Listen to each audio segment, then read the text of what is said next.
അപ്പോൾ ഇപ്പോൾ ഡോക്ടർ പറഞ്ഞതുപോലെ സ്ട്രെസ് എന്നുള്ള ഒരു ഘടകം വളരെ ഏറെ ഇപ്പോൾ നിറഞ്ഞു നിൽക്കുകയാണ്. അപ്പോൾ സ്ട്രെസ് എങ്ങനെയാണ് ഹൃദയാഘാതത്തിലേക്ക് നയിക്കുന്നത്? തീർച്ചയായിട്ടും സ്ട്രെസ്സ് ഒരു തരത്തിൽ മനുഷ്യന് ആവശ്യമാണ്. നമുക്ക് പരീക്ഷയ്ക്ക് മുമ്പ് അല്പം സ്ട്രെസ്സ് വേണം പരീക്ഷ ജയിക്കാൻ, അല്ലെങ്കിൽ ഒരു മത്സര ഓട്ടത്തിന് മുമ്പ് സ്ട്രെസ്സ് വേണം. യെസ്. അപ്പോൾ മത്സരത്തിന് മുമ്പ് ഒരു സ്ട്രെസ്സ് മിതമായ രീതിയിൽ സ്ട്രെസ്സ് ആവശ്യമാണ്. പക്ഷെ അമിതമാകുമ്പോഴാണ് സ്ട്രെസ്സിൻ്റെ പ്രശ്നം. അമിതമാകുമ്പോൾ ശരീരത്തിൽ സ്ട്രെസ്സ് ഹോർമോണുകൾ കുമിഞ്ഞു കൂടുകയാണെന്നാണ് പറയുന്നത്. കോർട്ടിസോള്, അഡ്രിനാലിൻ തുടങ്ങിയ സ്ട്രെസ് ഹോർമോണുകളുടെ തിരയിളക്കമാണ് ശരീരത്തിൽ ഉണ്ടാകുന്നത്.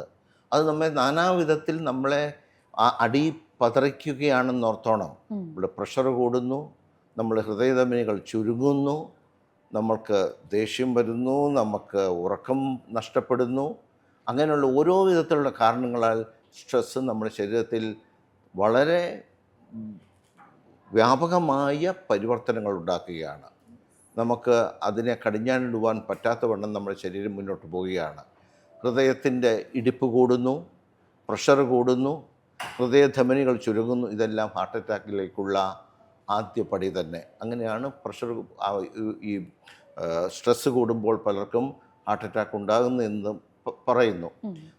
മാത്രമല്ല നാം നോക്കണം, സ്ട്രെസ്സ് എന്ന് പറഞ്ഞാൽ ഒരു പരിധി വരെ നമുക്ക് ഞാൻ പറഞ്ഞ പോലെ ആവശ്യമാണെങ്കിൽ അത് കഴിഞ്ഞാൽ നമുക്ക് എപ്പോഴും അപകടകരമാണ്.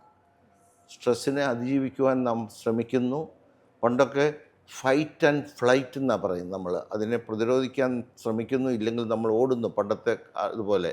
ഇത് പറ്റുന്നില്ല നമുക്ക്. നമ്മളത് വിട്ടുകളയാതെ അതിന് പുറകെ പോവുകയാണ്.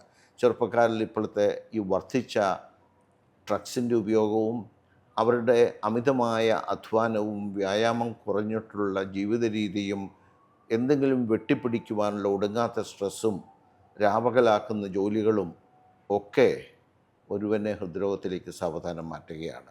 ഇത് കൃത്യമായി തിരിച്ചറിയുകയും അതിനെ സമുചിതമായി പിടിയിലൊതുക്കുകയും ചെയ്യുകയാണെങ്കിൽ അത്ഭുതകരമായ ഓരോരുത്തരുടെയും ജീവൻ രക്ഷിക്കുവാൻ നമുക്ക് സാധിക്കും.